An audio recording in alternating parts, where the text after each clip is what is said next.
Good evening. Welcome to Yale All Access. I'm Kevin Kucharski, here with Andy Hackbarth, a center back on the men's soccer team. Thanks for coming over tonight, Andy. Good to be here. First of all, I want to start by mentioning, obviously last year you didn't get on the field due to an injury.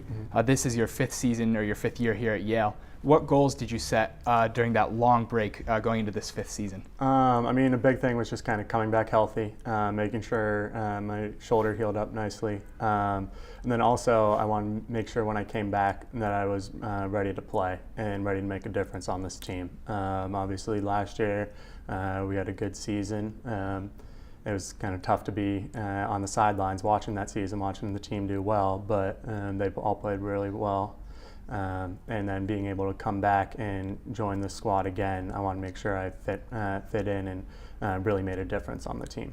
And that's exactly what I was going to ask about next was, what was it like watching from the sidelines, knowing your teammates were out there playing, having fun together, and you couldn't quite get in there? What were those emotions like, and how did you try to support the team while not being on the field? As I said, it was pretty difficult to be able to sit on the sideline, especially with the group of guys that I came in with, Chris, Charlie, and Marcus.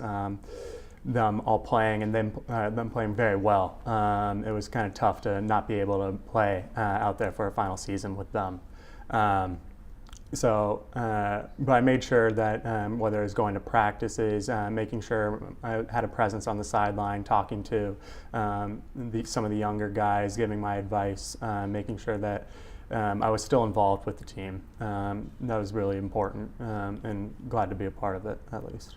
And now that you're back out there, you're really making a big difference. Through 11 games so far, you guys have allowed just 9 goals on the season.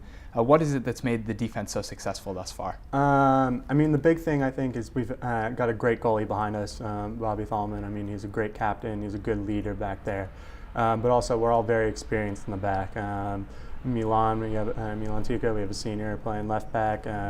Nick Allers and me playing center back. And then we have freshmen, either Philip Piper or Tyler DeTore playing right back.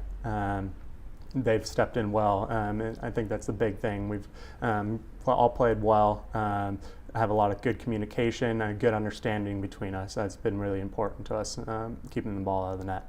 And one of the biggest challenges you guys have faced as a unit this year was playing that number 2 UConn team here at Reese Stadium. What was it like playing a team with so many offensive weapons? Playing against UConn, it's yes, they're a number 2 ranked team in the country, but they're a great team to play against. They play a good possession style soccer. They're a fun team to play against, really.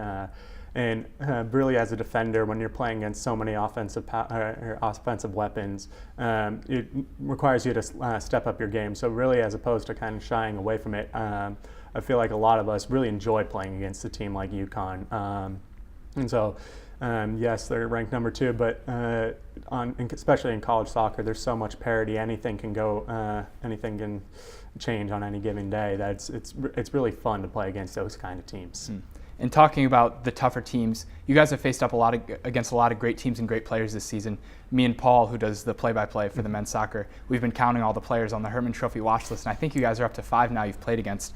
How do you think that experience has helped you guys get to where you are now as a team? Playing against great players, that's what you really want to do. You want to be able to prove yourself against the best players out there.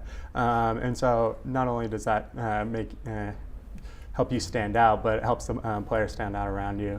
Playing against players, as you said, on the Herman Trophy watch list, it just requires you to raise up your game, and it brings the best out of all of us. So I feel like that's also just a really important factor.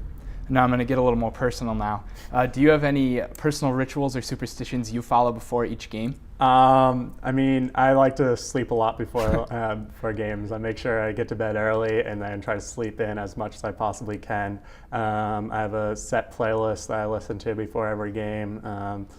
Kind of music to get me in the zone, get me focused, and then just kind of going through warm-ups, just making sure I'm really focused in, getting lots of touches on the ball, and then I kind of like to go in to the stadium, go into our team room before warm-ups end, and kind of just really focus in and get ready for the game. And then finally, looking ahead toward the rest of that Ivy schedule, what do you think you guys need to do to turn it on and make a run toward the conference title right now? I think the big thing for us right now is kind of getting our confidence back a little bit. We've had a couple tough games on the road at Harvard, at Dartmouth, and then we've got a big game this weekend against Cornell. I think the big thing for us is really getting back into the groove and kind of getting back our confidence a little bit and showing that we can really play against these teams. Just so we solidify ourselves, get a good result on the road this weekend, and we're right back in the thick of things, and that's really important. Great. Well, thank you so much for joining me, Andy. I look forward to watching you guys play the rest of the season. Good luck to you. Thank you. And for all of you at home, thank you for joining. Again, I'm Kevin Kucharski for Yale All Access.